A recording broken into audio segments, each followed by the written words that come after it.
This is Tim with Online Big Blue, bringing you the best in New York Giants sports talk and entertainment. It's Monday morning. Oh, you know what? I hate this time of year. I enjoy basketball. I enjoy spring training, but you know what? There's no football. There's nothing besides pro days and pro day. Everyone gets excited about pro days. Everyone gets, especially Giant fans recently.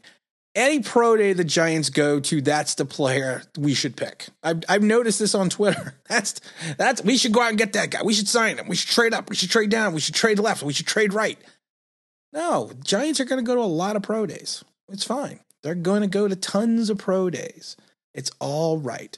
I wanted to talk about something with Dave Gettleman because I saw an article that basically said that Dave Gettleman screwed up by taking Saquon Barkley because of the fact that, you know, everyone saw what you can get, such as the Miami Dolphins did to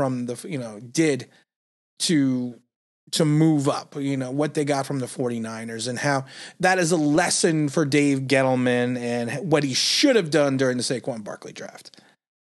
And honestly, I'm like I said, I am not a Dave Gettleman hater. I'm not a Dave Gettleman apologist. I just look at his track record and what he's done and I just comment on it. But there's no way in hell you can sit there and tell me at the time not getting Saquon Barkley was not the move. I mean, you think, you know, outside, now again, hindsight is 2020. Outside of the injuries and outside of that rookie season, who didn't think that was a fantastic move by Gettleman because you have a transcendental talent? You know, yes, he came back to earth a little bit season 2. He gets hurt season 3. But the first year of that pick, he showed what a running back could be. Yes, there is the conception that you never take a running back that high because of the fact that you could probably find one later in the draft at a better value salary wise, because this is more of a passing league than it is a turn around and hand the ball off league.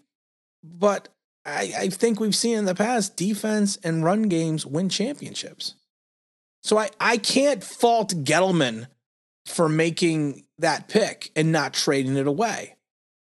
You know, unless you were going to get Josh Allen, but who knew what Josh Allen was going to be when he came out? Everyone said he was wholly inaccurate. You know, we saw what happened to Rosen. We saw what happened with Darnold. So you can't sit there and profess, well, the Miami Dolphins just showed Gettleman how to do this, what he should have done. No, that's crap. And like I said, I don't stand up for Gettleman, and I think that's crap. You pick the players you think are going to fit your ball club the best that they possibly can, and you pick the best talent available. And if the best talent available in Dave Gettleman's mind was Saquon Barkley at number 2, then you have to make that move. You can't look back into the past for what the Finns did now and with the 49ers and say, well, that's what the Giants should have done. Because everyone's circumstance is different. It's not all the same. I'm not going to get into the pro days because to me, you see everyone that's like, oh, did you see him? He ran a 4.26. You know, did you see him? Did you throw that ball? You know what? Everyone looks great in shorts. That's the problem. Let me see that 4.26 when you're on the field. Let me see when you're wearing pads and you got a defender in front of you, or you have a blocker in front of you. Show me that speed then. I would rather see the ability to read a defense or an offense and the ability to react more than I would want to see someone just running down the field. So I'm not going to get too hyped about pro days, but I did want to talk about the NFL draft because I get a lot of emails and it came up on the stream multiple times why I haven't done a mock draft yet. And, you know, it's a very simple question. And I should say it's a very simple answer to that question. I didn't do a mock draft because there's no need to yet. Look at what the Giants, if you would have told me 3 weeks ago what the Giants did before what the Giants did in free agency, who they would be pick, is totally different than who I would think they would possibly pick now. And it's the same thing with the Giants. If you would have told me that the 49ers and the Eagles and the Finns would make this trade, that would, again, trade my conception of what the Giants are going to draft and whom they're going to draft. and where they could potentially draft. Now, we all know Dave Gettleman doesn't trade down. But I think this year might be the year that he tries to trade down and get some assets. But I'm not going to sit here, unless you want me to. But I think you guys are smart enough. I'm not going to sit here and just kind of throw out father to see, to do 15 different draft videos. Because I love it, because you Google it, and you see all these websites and ESPN and all this place, and all they have is multitudes of drafts. It's like draft version 26.8, draft version 27.9, because it's gonna just change. It's gonna fluidly change consistently. You never know what's gonna happen. And I didn't do a draft video last year. I said who I think the Giants should draft, and then I made the prediction who they would draft, but I didn't do a draft video, because the fact it's the same thing that every team does. They get excited about players.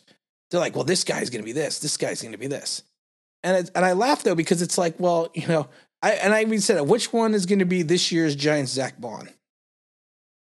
Because there's always that guy that the fans get hyped about and potentially think that he could go first overall, the second overall, and end up going in the fourth or fifth round.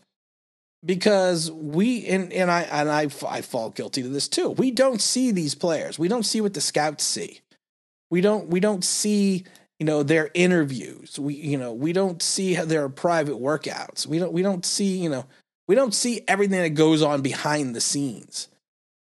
So I mean, it's that's why I won't make a prediction until we get to like 2-3 days before the draft, and I won't make a statement like I did last year that the Giants were going to take Andrew Thomas, because of the fact that I was given that information. That did not come from me. But like I said, I'm not going to waste your time by doing a draft video and have to turn around 2 days later and do another draft video because someone made a trade, or do one 3 days later because someone got injured. It's I don't know. That's just not me. That's just not what I want to do. And hopefully you guys can still continue to listen and to watch, because I think I put out some pretty good content sometimes, not all the time, but good times. But someone asked me a question in the email, and I wanted to kind of get to it. What my thought process was on Daniel Jones going into this season. Everyone knows I'm not a Daniel Jones hater, and I'm not a Daniel Jones apologist, like I said with Dave Gettleman, but I am also realistic about what he is. And I've said it a million times. I think he's a first-rate quarterback with terrible pocket presence and no awareness, and he panics when his first option isn't open. And someone mentioned to me, well, you're going to give him all these new weapons. You're going to give him all these new toys. Do you think he's going to progress from year 2 to year 3? And I'm going to go on record right now. I think if Daniel Jones can show somewhere between where he was his rookie season and where he was last year, find that middle ground. I don't think he's going to be Dave Brown, but I don't think he's going to be Eli Manning. I think he might fit in the Kerry Collins mode. And I think we saw from the 2000 season that you can go to a Super Bowl as long as you have a good defense and a running game with a guy like Kerry Collins.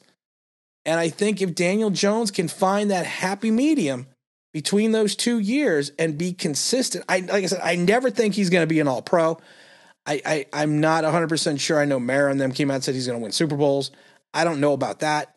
But I think if he can find that middle ground and play well enough and limit his turnovers, he can be an effective NFL quarterback. But I don't think he's ever going to be on the level of Eli Manning or Phil Simms or Y.A. Tittle or Chuck and Charlie. I think he's going to be on that second level. I don't think he's going to be Scott Bruner or Danny Cannell or Kent Graham.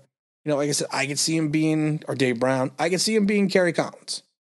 And there's nothing wrong with being Kerry Collins. You can win in this league with a solid defense and a Kerry Collins type quarterback. Ask the Baltimore Ravens when they won with Trent Dilfer. Ask him again when they won with Joe Flacco.